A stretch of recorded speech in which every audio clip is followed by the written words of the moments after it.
If you're sitting in the United States or Europe right now, you've probably never used a Chinese app. But the reality is, if you want to know how the internet will develop, China, the land once known for its cheap ripoffs, has actually become a guide to the future. You know, the internet is the internet. But for China, the internet is more like an intranet. It's largely walled off from the Western world by this incredibly complex system of filters and blocks that we call the Great Firewall. And basically, the Great Firewall blocks any foreign site the Communist Party doesn't think it can control. So that means there is no Facebook, no Twitter, no Google. Instead, what filled the internet vacuum was a generation of Chinese copycats that have grown into huge companies.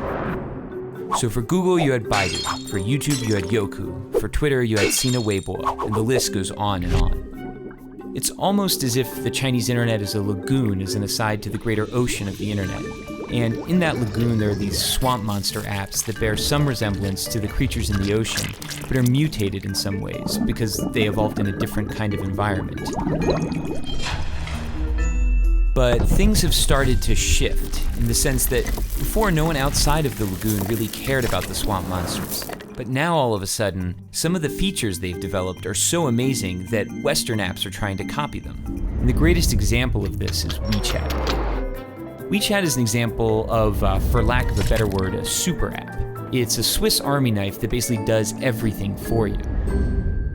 It's your WhatsApp, Facebook, Skype, and Uber. It's your Amazon, Instagram, Venmo, and Tinder.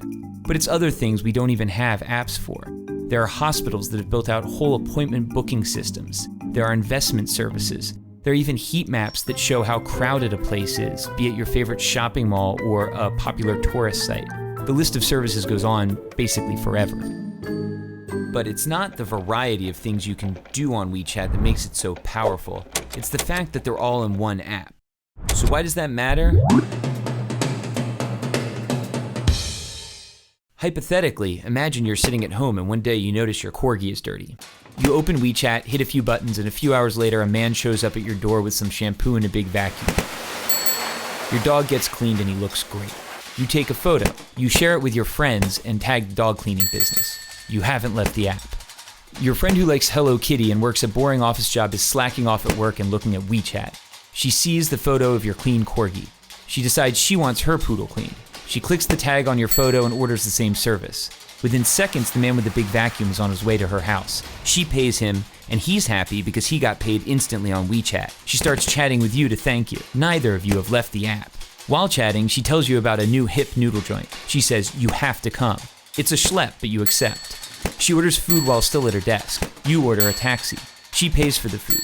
On the way to her house, the man with the big vacuum invests the money he earned from both of you into a wealth management product that's probably a little too risky. Neither of you nor the man with the big vacuum have left the app. Both of you arrive and the app tells the kitchen you're there. Your WeChat profile photo pops up on the wall. It's an old photo from the year you had that weird part in your hair. Of course she makes a comment. Your food is served. You notice your meat is a bit overcooked, so you snap a photo and post a disparaging restaurant review.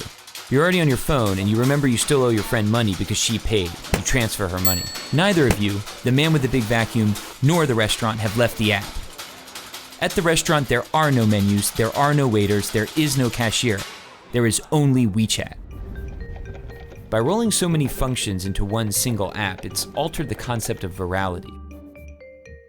It's no longer just videos or images or tweets that can go viral. It's a dog washer, noodles, all sorts of companies and products that get the push of a social network. Here in China, that network is 700 million people. Sounds great, right? Well, it is, but using a single app to find a date, schedule an oil change, or notarize a document also enables WeChat to collect a staggering volume of personal data. They know what you talk about, who you talk about it with, what you read, where you go, why you're going there, who's there, how you spend money when you're online, how you spend money when you're offline. The list goes on indefinitely. For advertisers, this is a miracle. It's the combined data of Facebook, Amazon, Google, and PayPal, all in one place. The problem is, all of the data is information Chinese companies are forced to share with the Chinese government, which has a long record of human rights violations and isn't exactly shy about stalking its citizens. So if you're not in China, why does this matter? It matters because we're starting to see a number of Western tech companies attempt to replicate super apps like WeChat. For the companies, it's incredibly powerful, and for you and me, it's a convenient and even transformative technology. But of course, it could also be problematic. Concentrating so much data in so few hands could lay the groundwork for an Orwellian world where companies and governments can track every single movement you make.